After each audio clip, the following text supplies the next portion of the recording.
My name is Arthur Bellamy, and I am 77 years old.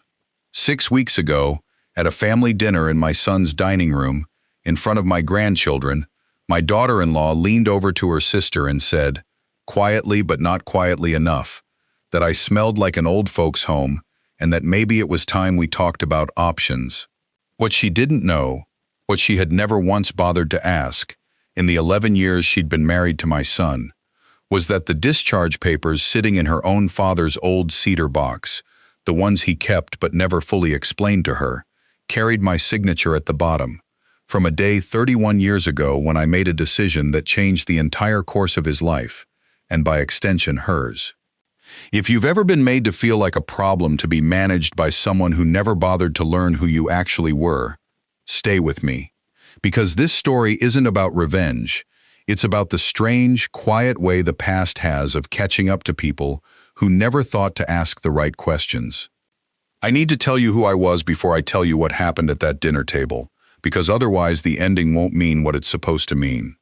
I grew up in a small town in upstate New York, the son of a dairy farmer who worked from before sunrise until well after dark, 6 days a week, 52 weeks a year. I joined the Army at 18, in part because the farm couldn't support 2 grown sons, and my older brother had already claimed his place there, and in part because I wanted something of my own to build, something that didn't depend on weather and milk prices, and a father who measured love mostly in the number of chores he trusted you to finish without supervision. I served 31 years. I want to say that number again, slowly, because it matters to everything that follows. 31 years. I went in as a private and came out decades later, having spent the back half of my career in a role that most people, including most of my own family, never fully understood, working in personnel and administrative command for a division responsible for processing and overseeing the paperwork that shaped thousands of soldiers' careers. Discharges, honors, disciplinary reviews, the quiet bureaucratic machinery that most people assume is faceless and automatic, but which, in reality, moved through the hands and judgment of actual men who had to decide, case by case, what a soldier's record actually meant and what he deserved because of it. It was not glamorous work. There were no medals for it, no movies made about men like me. But I want you to understand something about it. The decisions I made in that role, sitting in an office reviewing files late into the evening, more nights than I can count, altered the entire trajectory of real people's lives. A general discharge instead of a dishonorable one meant a young man could still access his benefits, still hold his head up in his hometown, still have a shot at rebuilding a life that one bad incident hadn't necessarily disqualified him from. I took that responsibility more seriously than almost anything else I did in my career, because I understood, better than most, how much weight a single piece of paper could carry for the rest of a man's life. I met my wife, Dorothy, at a base dance in Fort Bragg when I was 26. She was a school teacher, sharp as a tack, patient with me in a way I didn't always deserve, especially in those early years when the Army still had rough edges it hadn't yet worn off of me. She used to say I carried my work home with me, even when I said nothing about it, that she could tell on my face which days had held an easy decision and which days had held one that kept me up at night.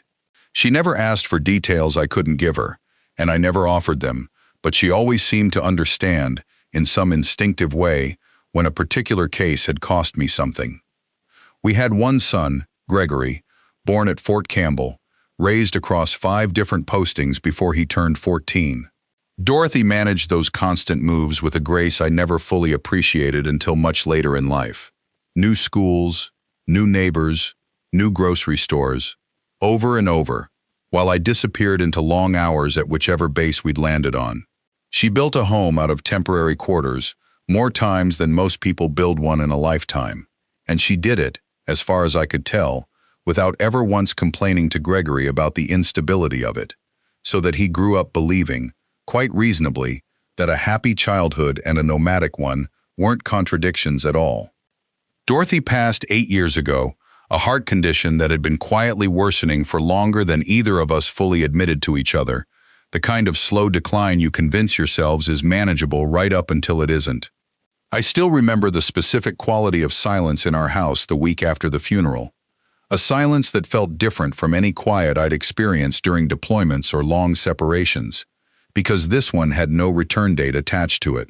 Since then, I've lived alone in a modest house outside of Syracuse, close enough to Gregory that I see my grandchildren regularly, far enough that I'm not underfoot, which has always felt like the right balance to me, even in the loneliest stretches, the ones that tend to arrive without warning on ordinary Tuesday evenings when the house feels a size too large for one person.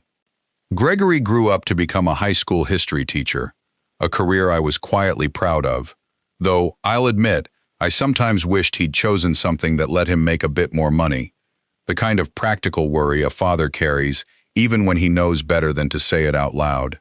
He married Rachel about 11 years ago. Rachel comes from a military family herself.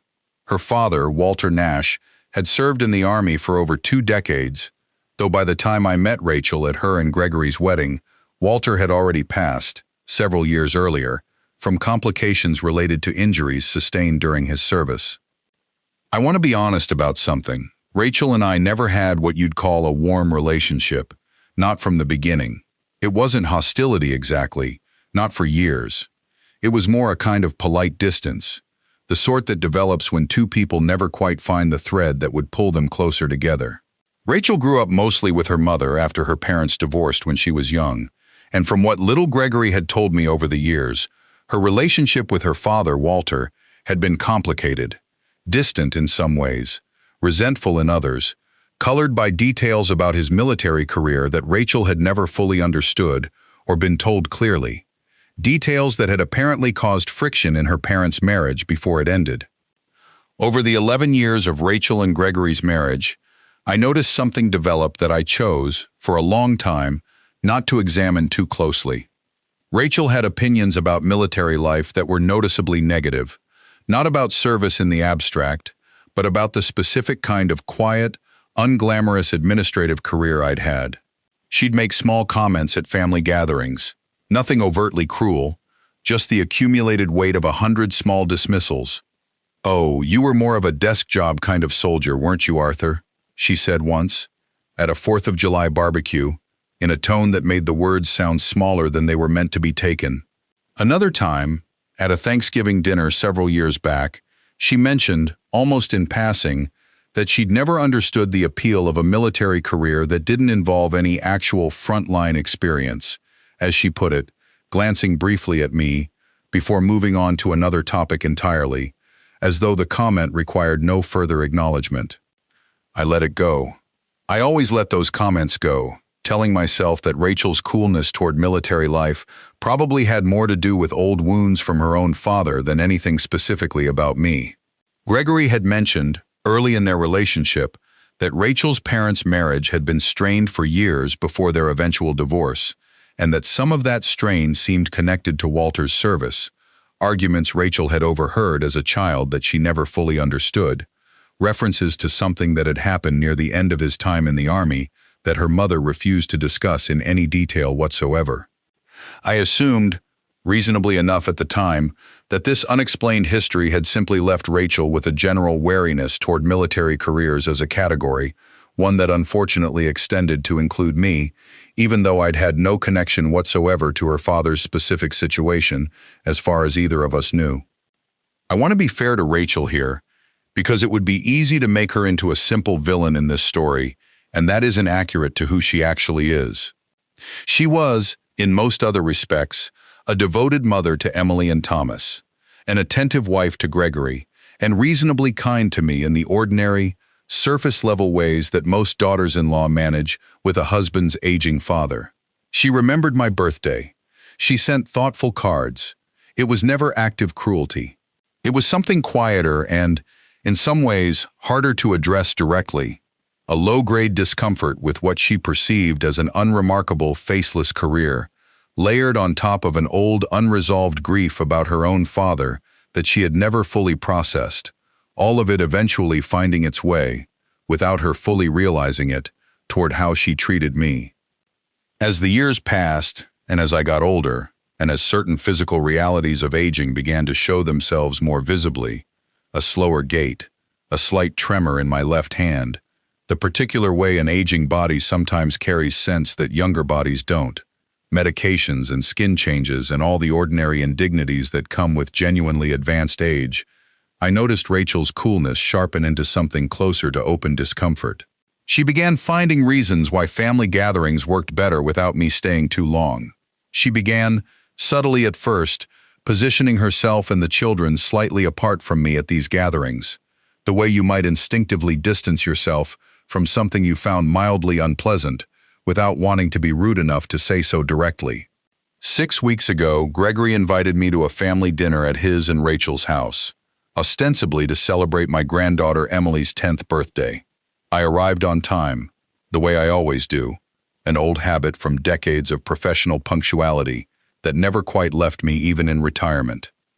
I'd brought a present I'd spent real thought selecting, a telescope, since Emily had mentioned at Thanksgiving that she'd become interested in astronomy after a school field trip to a planetarium, and I settled in at the dining table alongside Gregory, Rachel, Emily, my grandson Thomas, and Rachel's sister Michelle, who had come in from out of town for the occasion. The table was set nicely, the way Rachel always set a table for company, cloth napkins and the good china reserved for occasions like this one. Emily was in high spirits, excited about the party favors and the cake waiting in the kitchen, and for the first half hour, the conversation moved easily between school updates, Thomas's latest soccer game, and Michelle's recent move to a new apartment in Boston. Dinner was pleasant enough through the main course.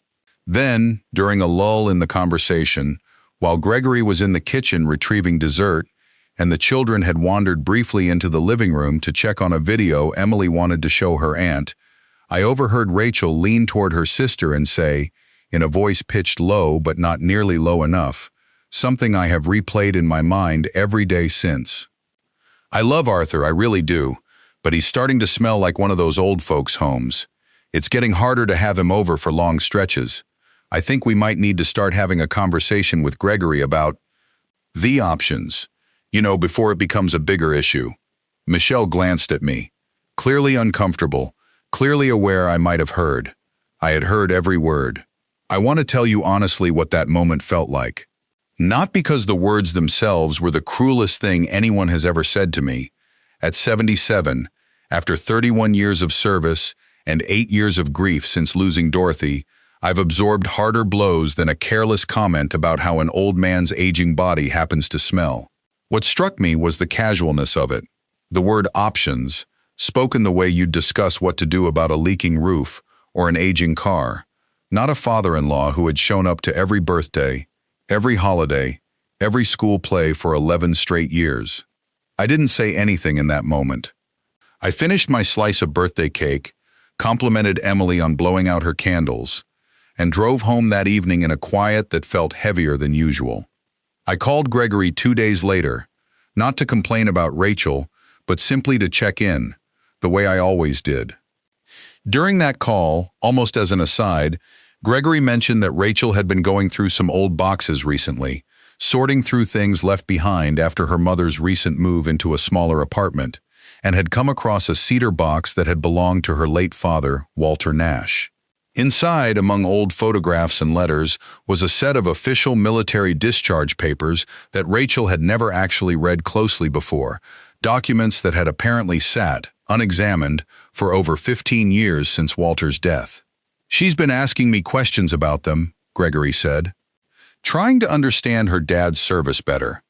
She said there's a signature on the discharge review at the bottom that she doesn't recognize, some administrative officer's name, and she's curious what that role even was. I told her I honestly didn't know much about that side of military process. Do you know anything about how discharge reviews worked back then, Dad? You were in personnel administration for a while, weren't you?" I felt something settle in my chest, a strange, quiet recognition, the way you feel when two pieces of a puzzle you didn't know were related suddenly slide into place. "What years did Walter serve exactly?" I asked, keeping my voice as even as I could manage. Gregory gave me the details, dates, the division, the base where Walter had been stationed during the specific period in question. My hands went a little unsteady as he spoke, because I recognized every single detail he described. I knew, before he even said Walter's full name aloud, exactly which file he was describing, because I had personally reviewed and signed off on that exact discharge case over 3 decades earlier. "Gregory," I said slowly, "I think I need to see those papers. I think I might know something about your father-in-law's case that could matter quite a bit to Rachel." 2 days later, Gregory brought the cedar box to my house. I sat at my kitchen table, the same table where Dorothy and I had eaten 1,000 quiet meals together, and I opened the folder containing Walter Nash's discharge review, and there, at the bottom of the final page, was my own signature, dated 31 years earlier, in handwriting I recognized instantly as my own from that particular era of my career, back when my signature still had a slight forward slant to it that had straightened out considerably over the decades since. I sat with that folder for a long time before I said anything to Gregory, turning through the pages slowly, the specific administrative language of the review coming back to me with a clarity that surprised me, given how many hundreds of similar files had passed through my hands over the years. There was something almost eerie about holding physical proof of a decision I'd made so long ago, a decision I remembered distinctly not because it was unusual in the broad strokes, but because the specific judgment call it required had genuinely troubled me for weeks before I finalized my recommendation. I remembered staying late at my office on more than one evening during that period, rereading witness statements and medical documentation, trying to be certain I was making the right call rather than simply the convenient one. "Your father-in-law," I finally said, "was involved in an incident near the end of his service that could very easily have resulted in a dishonorable discharge. I remember this case, Gregory, not because it was unusual, but because it was one of the harder judgment calls I made in my entire career. Walter had made a serious error during a training exercise, one that technically violated protocol seriously enough that the automatic recommendation from his direct chain of command was a dishonorable discharge, which would have stripped him of his benefits, his pension eligibility, and frankly, a great deal of his dignity for the rest of his life." "What happened?" Gregory asked quietly. "I reviewed the full context of the incident personally," I said. "I found mitigating circumstances that his immediate chain of command hadn't fully accounted for, exhaustion protocols that had been violated by his commanding officers before the incident occurred, medical factors that hadn't been properly considered. I made the case, in writing, at some professional risk to myself at the time, that Walter deserved a general discharge instead of a dishonorable one. It was not a popular recommendation with some of the officers above him. I had to defend that assessment formally, twice, before it was finally approved. Without that decision, Gregory, your father-in-law would have spent the rest of his life without full veterans benefits, without the pension that I believe helped support Rachel and her mother through her childhood, and very possibly without the ability to hold his head up in the way he did for the rest of his life." Gregory sat back in his chair, visibly stunned. "Dad, Rachel has spent years feeling like her father's military career was something complicated and shameful that nobody in the family wanted to fully explain to her. She's told me before that she felt like there was always something being hidden from her about it, something her mother never wanted to discuss in detail. And this whole time the answer was sitting in a box, with your signature at the bottom of it. I want to be honest about what I felt, sitting at that table, holding proof of a decision I'd made 3 decades earlier that had, without either of us knowing it, quietly protected the woman who would eventually decide I smelled like an old folks' home and needed to be managed as an option. My first instinct, I'll admit, was not entirely generous. Part of me wanted Gregory to march that folder straight to Rachel and let her sit with the full weight of it immediately, without softening. But I thought of Dorothy and what she would have wanted from me, and I found something steadier instead. "I don't want this used as a weapon, Gregory," I said. "I don't want Rachel handed this like a trophy meant to shame her. If this comes to her, it needs to come to her honestly, as information she deserves to have about her own father, not as ammunition in an argument about how she's treated me." Gregory nodded slowly. "But Dad, she needs to know. Not to shame her, because she deserves to actually understand her father's story, finally, after all these years of not knowing.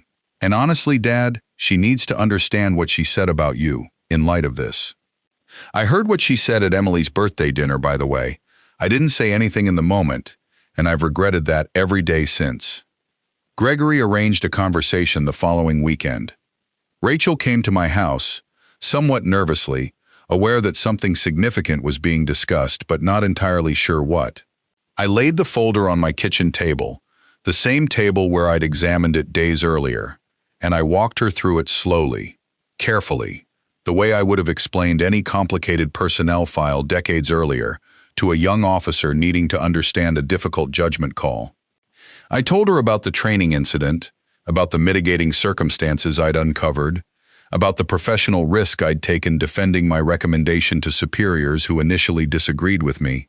I told her, as gently as I could, that her father's general discharge, the one that had allowed him access to benefits and a pension that had likely supported her and her mother through difficult years after her parents' divorce, existed specifically because an administrative officer named Arthur Bellamy had looked at the full context of his case and decided he deserved a second chance rather than a permanent mark against his name. Rachel sat across from me at that same kitchen table, her posture stiff, clearly bracing herself for a conversation she didn't fully understand the shape of yet. As I spoke, I watched the careful, guarded expression on her face slowly give way to something more open, more uncertain, as the pieces of a story she'd wondered about for most of her adult life began, finally, to assemble themselves in front of her. "My mother never wanted to talk about it," she said quietly, at one point, more to herself than to me. Whenever I asked about Dad's time in the Army, especially near the end, she'd just say it was complicated and change the subject. I always assumed something shameful had happened, something he'd done that the family was supposed to just quietly not discuss. I spent years thinking my father had done something disgraceful that nobody wanted me to know the details of. "Your father made a serious mistake, Rachel," I said. "I won't pretend otherwise." But context matters enormously in situations like his, and the full picture, once I reviewed it properly, showed a man who had been pushed past reasonable limits by commanding officers who hadn't followed their own exhaustion protocols and who made an error under conditions that shouldn't have existed in the first place. That doesn't erase what happened, but it meant, in my judgment, that a permanent, career-ending mark against his name wasn't the just outcome. I believed then, and I still believe now, that he deserved the chance to rebuild, and it appears, from what you've told me about the years afterward, that he generally did. Rachel read through the documents herself, slowly, her hands trembling slightly as she turned the pages, pausing at certain sections to reread them more carefully. When she got to the signature at the bottom, she looked up at me, and I watched something shift behind her eyes. "This is you," she said quietly. "This is your signature. You're the reason my father got to keep his benefits. You're the reason we had the pension that got my mother and me through some really hard years after the divorce. I don't tell you this to make you feel indebted to me, Rachel," I said. "I tell you this because you deserve to understand your own father's story fully, and because I think, somewhere along the way, you decided who I was, based on things that never actually reflected the whole picture. My career, my usefulness, my worth as a person in your family's life. I heard what you said at Emily's birthday, Rachel, about how I smell, about needing to discuss options. I won't pretend that didn't hurt, but I want you to understand something important. My worth was never contingent on whether you eventually discovered a connection between my old career and your father's life. I was already worthy of basic decency and respect before you found out about any of this. You just never asked the right questions to see it." Rachel was quiet for a long moment, tears now visible in her eyes. "You're right," she finally said. "I've spent 11 years treating you like a category instead of a person, Arthur, an old man who was becoming inconvenient, rather than someone with an actual life and career that mattered enormously, in ways I never bothered to ask about. And what I said about you at dinner, that was cruel, and it was unnecessary, and I am deeply ashamed of it now, especially knowing what I know about what you actually did for my own father, for my own family, decades before I even married Gregory." "I'm not asking for an apology because of what's in that folder," I said. "I'd have wanted this same conversation, this same basic respect, even if your father's file had nothing to do with me at all. That's the part I need you to understand, Rachel. This discovery doesn't create my worth. It just happened to reveal something that was already true. I understand that, she said, and I want to do better, not because of the discharge papers, because I've realized, sitting here, that I've spent over a decade not really knowing you at all, and that's a loss that's entirely on me. In the weeks since that conversation, something has genuinely shifted in our family. Rachel has started asking me real questions about my career, about Dorothy, about the small, unglamorous decisions that shaped so many young soldiers' lives during my 31 years of service. She brought her mother to visit me last month, and the three of us spent an afternoon going through old photographs and letters, piecing together fragments of Walter's story that neither Rachel nor her mother had ever fully understood before. Family dinners feel different now. Rachel makes a point of sitting closer to me at the table, rather than positioning herself and the children at a careful distance. Last week, she asked if I'd be willing to speak to Emily's class for a school project about family history, specifically about my military career, something she would never have suggested 6 weeks earlier. Michelle, Rachel's sister, called me directly a few days after our kitchen table conversation, something she'd never done before in the 11 years I'd known her. She told me she'd felt terrible about being present for the comment at Emily's birthday dinner and not saying anything in the moment, and she wanted to apologize on her own behalf as well, since she'd laughed along rather than pushing back. I told her there was nothing to forgive, that discomfort in an awkward moment doesn't make someone complicit, but I appreciated the gesture more than I let on at the time. Gregory and I have also had several long conversations since all of this came out, conversations unlike any we'd had in years. He admitted that he'd noticed Rachel's coolness toward me building for a long time and had chosen, out of a desire to keep peace in his own household, not to address it directly, a choice he now recognizes cost me years of feeling quietly unwelcome in his home. We've talked, more than once, about what it means to advocate for a parent even when doing so risks friction with a spouse, and I think, watching him with his own children now, that he's taking that lesson seriously in ways that will shape how he handles disagreements as Emily and Thomas grow older themselves. I don't tell you this story because I want sympathy for an old man who overheard an unkind comment at a birthday dinner. I tell you this story because I want you to understand something important. The people who dismiss us, who categorize us as inconvenient or diminished simply because we've grown old, often have no idea what quiet decisions, made decades earlier, might already connect us to their own lives in ways they've never bothered to investigate. That doesn't mean our worth depends on such discoveries. It means dignity was always there, waiting patiently, sometimes for years, for someone to finally ask the right question. I spent 11 years being quietly managed and dismissed by my own daughter-in-law. It turns out I had already shaped the entire trajectory of her family's life, 31 years before she ever sat across a birthday dinner table and decided I was a problem to be handled. If this story reminded you of someone in your own life who deserves more understanding than they've been given, tell me in the comments where you're watching from tonight.